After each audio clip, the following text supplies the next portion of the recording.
this evening from around the world. Tonight's class is graciously dedicated by David and Ida Schattenstein in the loving memory of a young soul, Alta Shula Swerdlov, struck down by a bus in Jerusalem, the daughter of Rabbi Yossi and Hindel Swerdlov, Tehei Nishmasa Tzruda B'Tzrer HaChayim.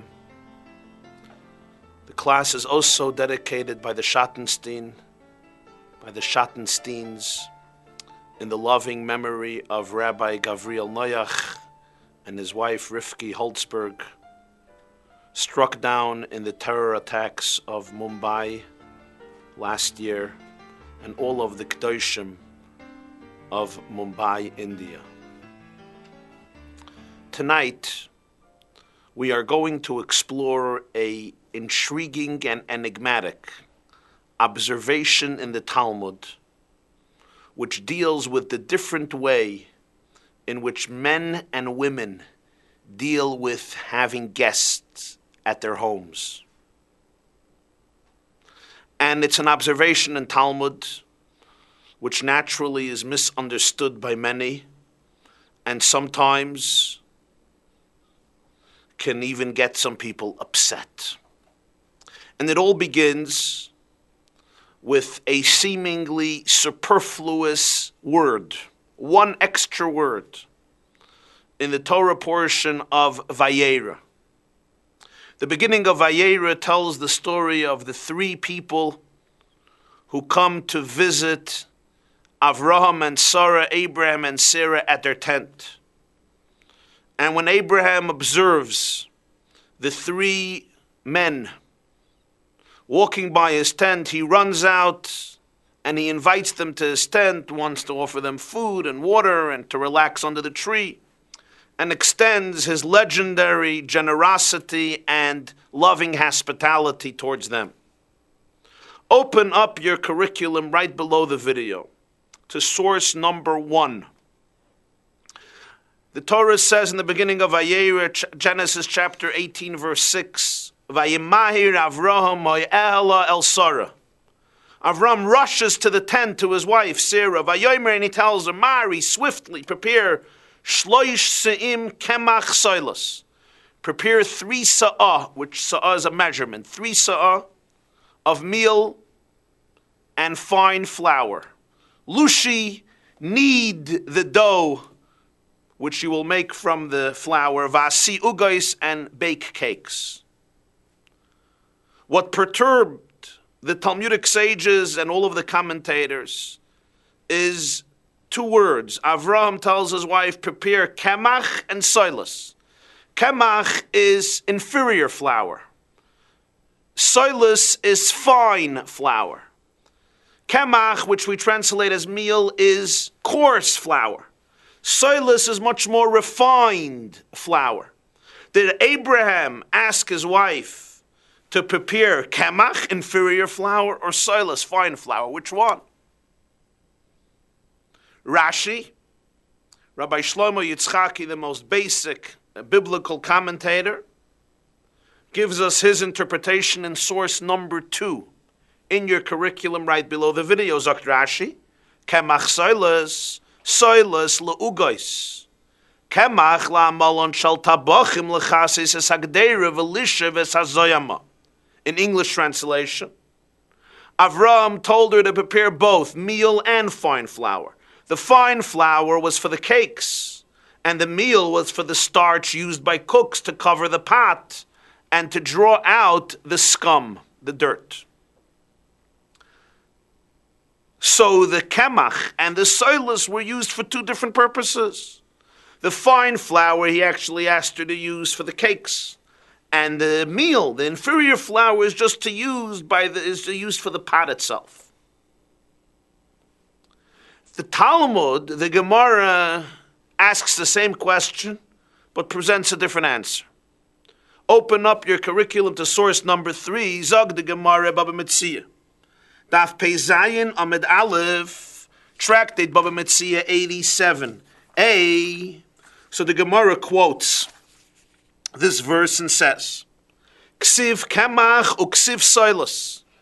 The Torah writes both the word kemach and the word soilus, inferior flour and fine flour. Which one was it? Amar Rabbi Yitzchak explained, Mikan shaha isha, tsara einea ba'archim yoser min ha'ish. From here we may derive that a woman is stingier than a man towards guests. The word tsara in Hebrew actually means narrow. Tsar is narrow. Tsara means a distress, tsaras, problems, which make a life more narrow and stressful. Stingy is also. Tsara is stingier in the sense that a stingy person is narrow with his or her money or resources, possessions, and so forth.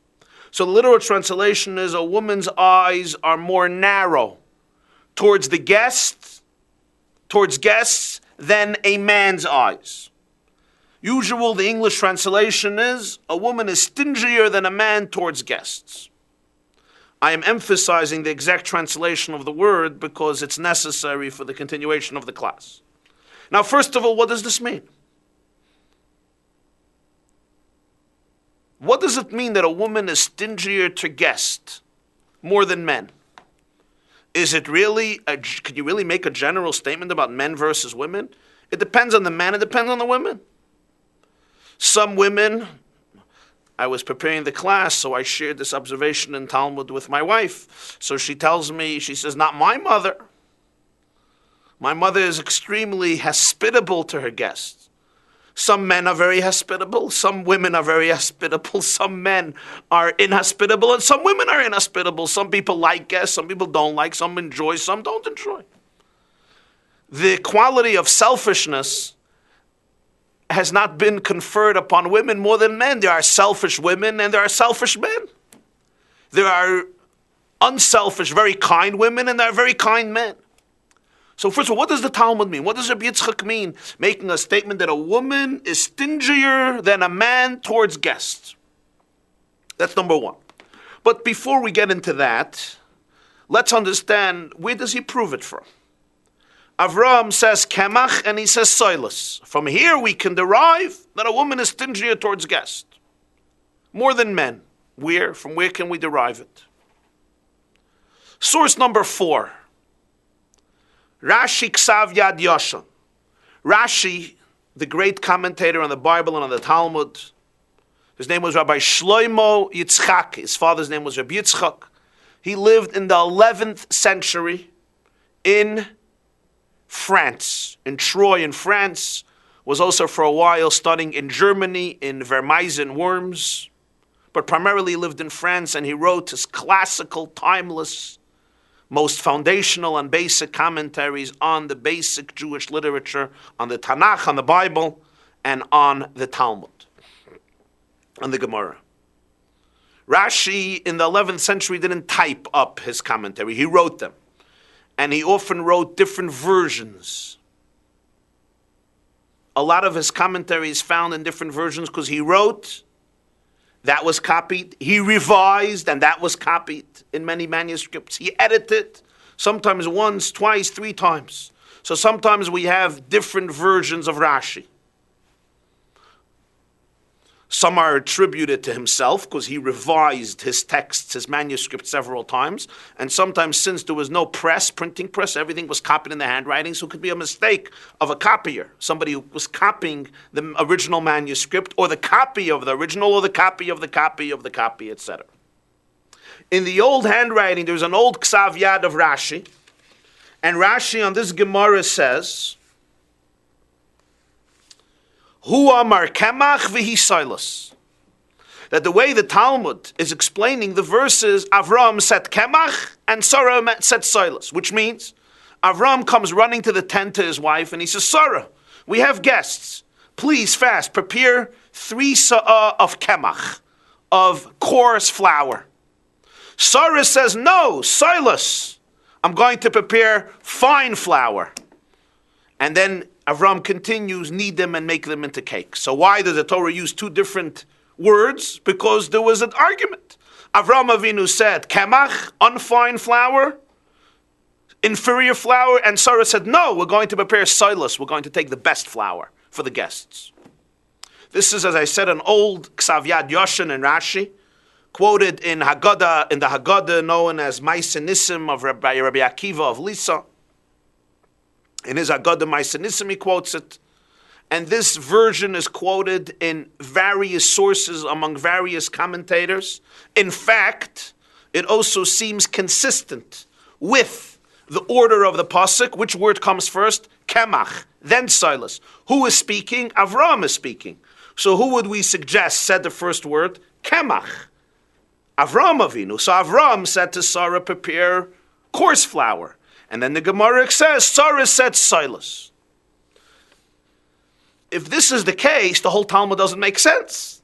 Abraham told his wife to use coarse flour for the guests. His wife argued and said, no, we're going to use fine flour. And then from here we learn that a woman is stingier than a man towards guests. It's the other way around. From here we learn that a woman is more generous, more giving, more hospitable than her husband.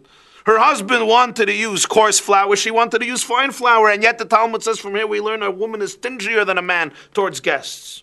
How do we understand? Now, if you open up source number 5 in your curriculum, right under the video you have a PDF document, source number 5. We have Rashi's version in our Gemara today.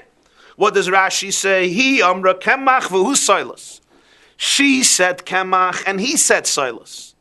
Sarah, Avram Avinu comes into the tent and he tells Sarah, Mari, shloish se'im, prepare 3 sa'ah.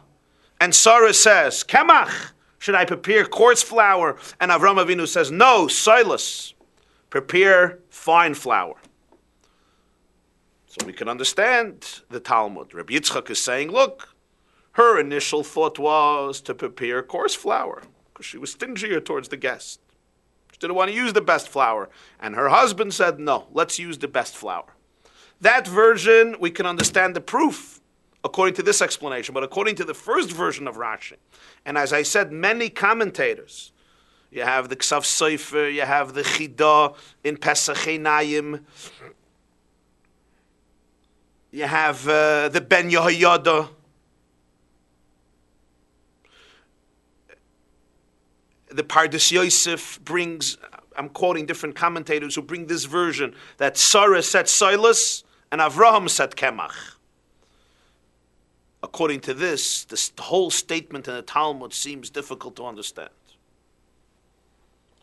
So I want to share with you a lovely insight of the Baal Shem Tov.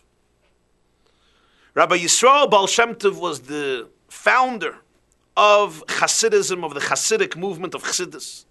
Born in 1698, passed away in 1760. And in one of the volumes which compiles his teachings, we have an explanation presented by the Baal Shem Tov. It's in the book Keser Shem Tov, Siman Tov Yud Daled, chapter 414. And the Baal Shem Tov answers the question by presenting a grand metaphor, a story.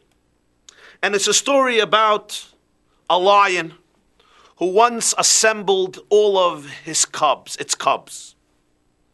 And the lion tells his young children growing up, I want you to know who you are. You are the mightiest, strongest creatures in the world. And all of the creatures in the world ought to be fearful of you. And so the Baal Shem Tov says one day the young cubs were traveling the world. They were walking around with full confidence and inner security and a sense of peace, knowing that their father told them that they need to fear no one and everyone ought to fear them.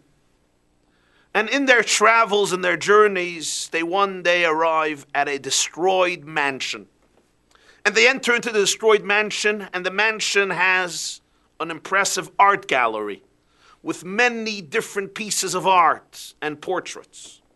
And on one wall, suddenly, the young cubs see a portrait of the scene where Shimshon HaGibber, Samson, confronts and fights a lion and actually defeats and kills the lion. That story recorded in Tanakh and Sefer Shoftim, the book of Judges, in the legendary stories of Shimshon, Samson's strength.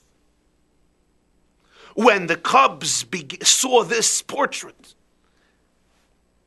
they began trembling. Dread and fear overtook them, and they ran. And they ran as fast as they can to their father, to the lion. And they come into, and with fear in their eyes, they say, Tata, father, you promised us, you told us that we are the strongest creatures in the world, and here we came to this mansion, and what do we see? We see a portrait of a man confronting a lion, destroying the lion, defeating the lion, and tearing the lion to pieces like we can tear the goat to pieces. What happened?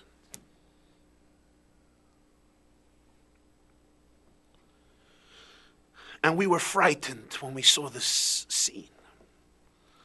So their father tells them, children, kinderlach, you got it all wrong. The very fact that you observed that portrait of this man fighting the lion demonstrates the truth of my words. Why do you think they made a picture of it? Why do you think it's a piece of art? You know why? Because it was a unique phenomenon. It was a supernatural event, that there was one man in history who was so mighty that he can confront and kill the lion. And since it was such a unique and novel event, therefore, they drew a painting of it. Therefore, the image of it, the portrait of it is hanging on the wall, because it is so unusual. I guess, parenthetically, we can add that there is one more story in the Tanakh about Benayahu ben Yehoyada. Hika eshari b'toich habor b'yoyim hashalag. Benayahu ben Yehoyada strikes down the lion. But you know the Gemara in Brachos, Daf Yud Zayin, which explains two interpretations, what it means actually. He went to the mikveh, he went into the pit, he went into the mikveh, he had to break the ice. The mikveh was ice, he had to break the ice and enter into the ritual bath, the spiritual ritual bath, the mikveh. Or another interpretation that he learned Sifra de Beirav b'yoyim de Sitva.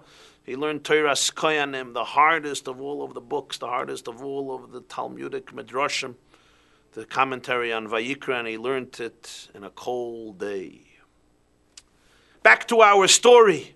So the father tells the cubs, the fact that it is a portrait means that it's so unnatural. Because under natural circumstances, you fear nobody. Everyone fears you. Says the Baal Shem Tov, this is the meaning of the Gemara Baba Metzia. Suddenly, the Chumash describes an argument between Avraham and Sarah about a seemingly very random issue. Abraham is inviting the guests into his home. He comes to his wife and he says, Sarah, prepare kamach, use coarse, inferior flour for the guests. Sarah argues with him and says, no, Silas, I'm going to use the choicest flour, the fine flour. Asks the Baal Shem Tov, why is the Torah reporting it? Is it really necessary to record about this conversation that Abraham had with his wife Sarah? It's like the portrait of Samson the lion. It was unique. It was special. It was not a natural phenomenon that the husband says, give them the coarse flour. And the wife says, give them the best flour. The Torah says it to demonstrate that there was something special, extraordinary about Sarah. Mikan, the Gemara says, so from here we can derive that everyone but Sarah, under normal circumstances, under ordinary conditions, usually the woman has an opposite approach towards guests. It's interesting, there is a book, Mekor Bracha, a commentary on Chumash that was authored by the same author of Torah Tmima, Rabbi Baruch Halevi Epstein, Rabbi Baruch Epstein, who lived in the early 20th century. the late 1800s, the early 1900s, and he asks the same question, and he brings the same answer, but he attributes it to himself. He says, I thought of an answer, Ola B'daiti, I thought of an answer based on this Agoda, based on this legend and story about the lion and the cubs, and the portrait of Samson, of Shimshon HaGibber, and so forth. But essentially, its source is from the Baal Shem Tov. Now, let's go to step 2, phase 2. What does it actually mean? What does Rabbi Yitzchak mean in the Talmud when he says the woman is less generous, less hospitable to guests than the man? Many people, as I began the class, have a very difficult time with this statement in the Talmud. And they ask the right question. What do you mean? There are women who work very hard to prepare for guests, to invite guests, are extremely kind, hospitable, generous, giving, just as there are men who are. How do you make such a statement? Now, some people who relate to Talmudic observations and statements, I would say with superficiality, read such a statement and you say, you see how the rabbis viewed women. You see how the Talmud regards women, to make such an insensitive statement about women's relationship with guests. That is a very superficial observation. The same rabbis in the Talmud who say, Bina Yisera Nitna B'isha, a woman is far more intelligent and insightful than a man.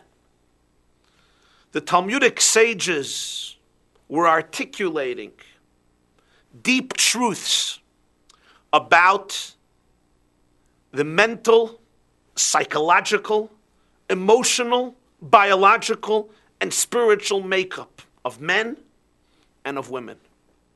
And we ought to study and reflect on their observations and statements, pierce through the outer layer, and explore what is the energy, what is the message being conveyed here. I want to present this evening 6 explanations. There are more, but tonight we explore 6 explanations on the statement of Rabbi Yitzchak. The first presented by the Ben Yehoyada in his commentary on Baba Metzia. The Ben Yehoyada was authored by Rabbeinu Yosef Chaim, the great rabbi of Baghdad in Iraq, known as the Ben Ish Chai. And in his commentary, Ben Yehoyada, he suggests that a woman naturally loves very much to communicate with her husband. She wants to spend time schmoozing, talking, re-experiencing what happened during the day.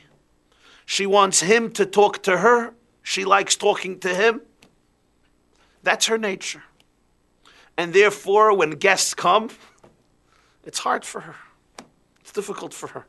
She wants the time with her husband to talk, to schmooze, to connect, to converse about things, to rehash the emotions, the relationships, the experiences of life. It's sometimes hard for her. Where men, it's often easier for them. Because even when there's no guest, as you know, they're sometimes totally not interested in schmoozing, in talking. What was, what happened at the office happened. It was stressful, and I'm not interested in talking about it. Often the man comes home, just wants to rely, doesn't want to talk about it. The woman wants to talk, wants to connect. It's her way of building the relationship. That's the interpretation given by the Ben Yehoyada. I saw another interpretation given, and quite a straightforward and simple one. A woman often works very hard to prepare for guests. There's the cooking and the baking and the cleaning and preparing the foods and setting up the dishes and setting the table and so on and so forth.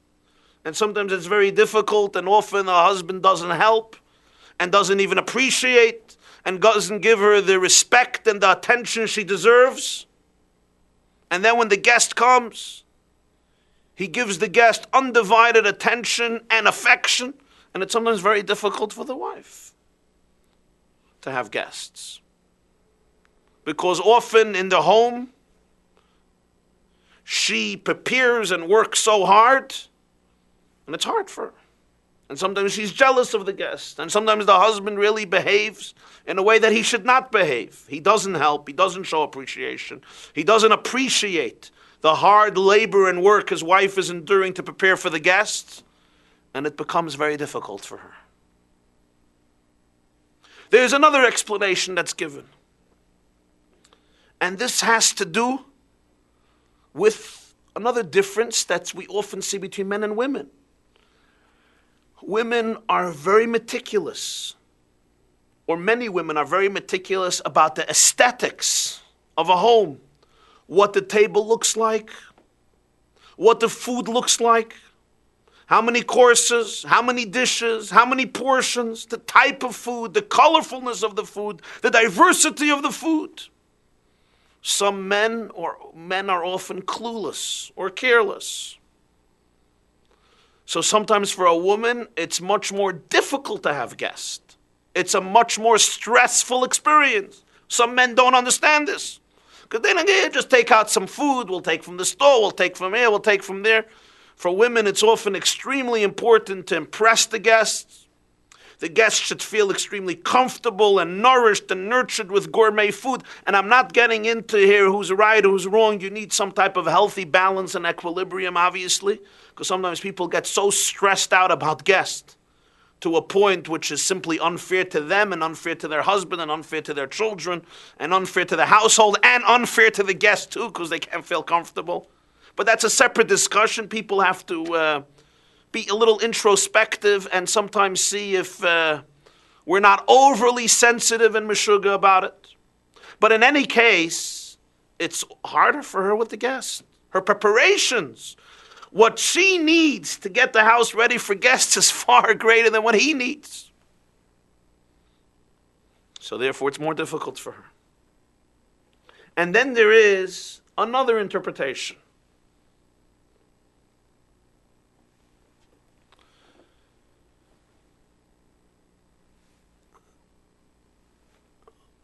Women, the Kabbalah explains this in various places, and this is a truth articulated in Judaism in different ways and different fashions. A woman naturally is more private. She's a more intimate creature. And therefore, having guests which intrudes into the privacy and intimacy of the home is less natural for the woman. This doesn't mean the woman doesn't love it, cherish it, appreciate it, enjoy it, and work very hard for it. But what it does mean is that one of the great strengths of the woman is to create intimacy in a home. That the home is a safe, protected, and nurtured environment. A guest breaches through that sense of intimacy. It's an intrusion into the sacred, private oasis of the home. A man who's much more projective and out there, less of an intimate creature, less of the intimate type of person, is therefore more natural with it. For a woman, it could be more difficult, more painful. And then there is a fifth explanation. Namely, the relationship between a host or a hostess and guest is by definition what we call a makavdika one, a general one. A woman appreciates a more internal, directed, deep and intimate relationship, where a man often can appreciate a more general, projected relationship. A woman appreciates and nurtures more profound, sensitive relationships.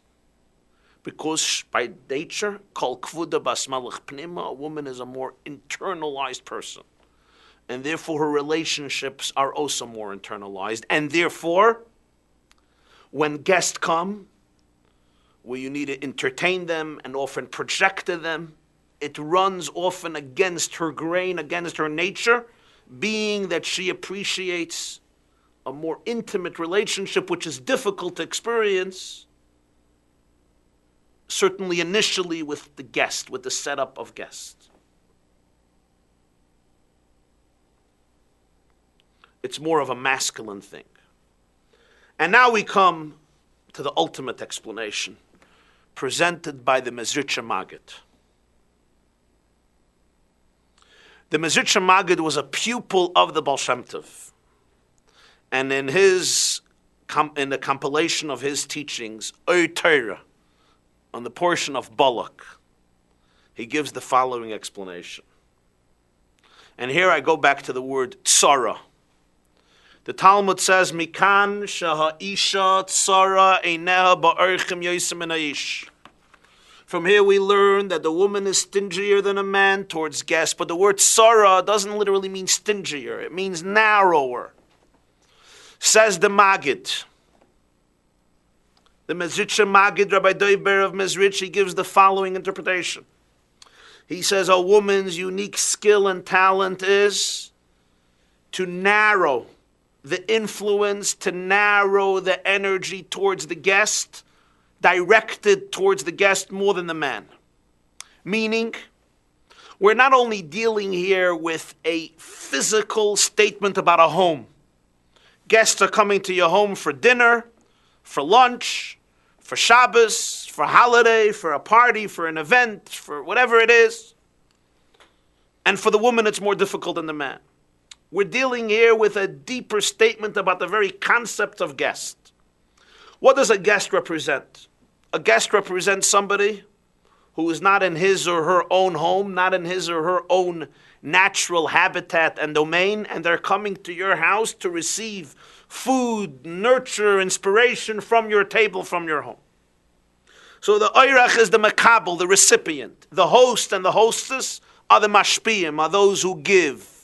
Whether it's food, attention, entertainment, fun, excitement, love towards the guest. And this represents every type of relationship between the giver and the taker.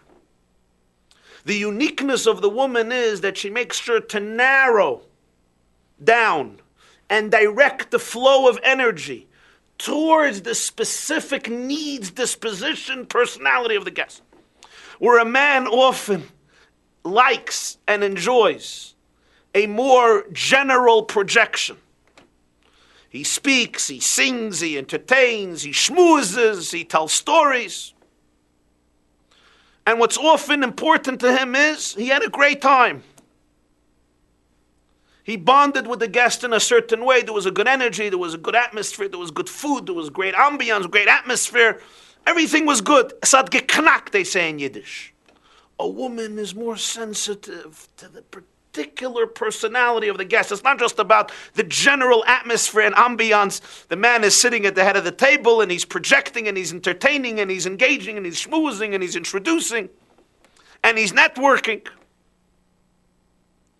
The woman, by her nature, it's sarayna barchin. Her eyes narrow in the energy towards the guest. She's extremely sensitive to the fact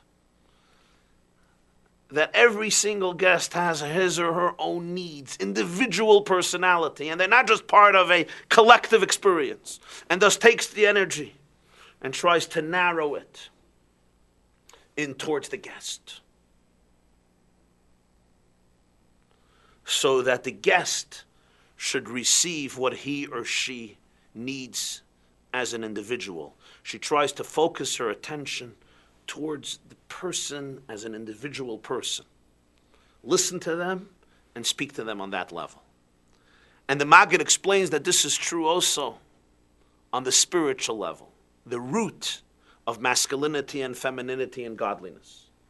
Talmud says famously that kol bracha she'ein b'shem malchus eina bracha, which means every blessing, a blessing, which does not mention God's name and God's royalty is not a blessing. We say, Baruch atah Hashem Elokeinu melech ha'olam. Blessed are you, God, our Lord, the King of the world. If a blessing doesn't mention God's name and doesn't mention God's royalty, it doesn't constitute a blessing. Says the Mezritcher Magid, a blessing represents drawing down energy. Kol bracha shem b'shem malchus. Shem represents masculinity, malchus represents femininity. Shem represents God's transcendent name. Baruch atah Hashem Elokeinu. Melech ha'olam represents God being a leader in the world, a king in the world. Ein melech b'lo, there's no king without a people. A true leader must acquaint himself or herself, must accommodate the people, must acknowledge the presence of the people. What makes you a leader is your relationship with the people and their character. So therefore the Maggid says, if a bracha doesn't have Shem and Malchus, a blessing lacks Shem and Malchus, it's not a blessing. Why? She'ein yachal l'soivla. Nobody can contain it. Nobody can take it. It must have the element of Malchus, femininity, royalty, leadership, which is the ability to ishay tzara ba'archim.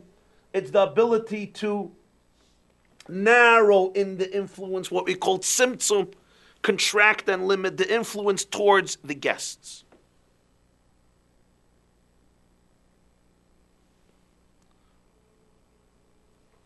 And this is true in every person's life as well. Sometimes a person projects, a person gives, a person influences, a person inspires, but you're not really focusing on what the recipient needs.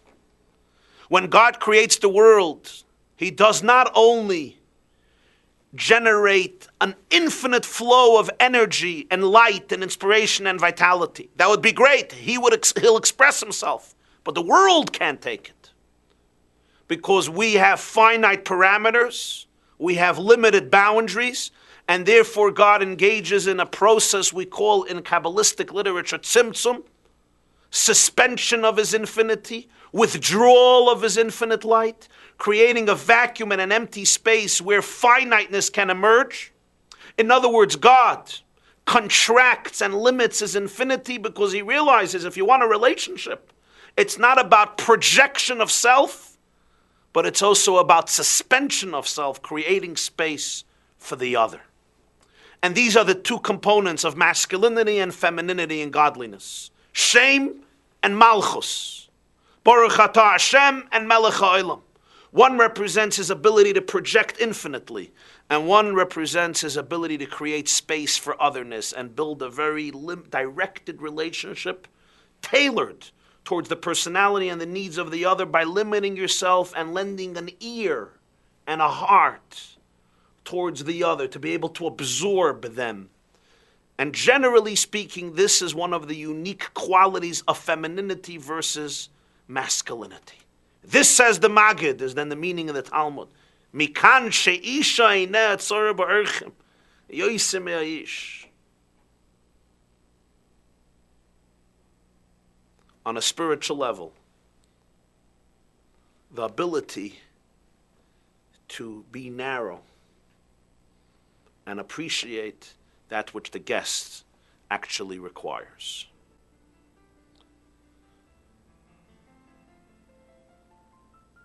Have a wonderful evening.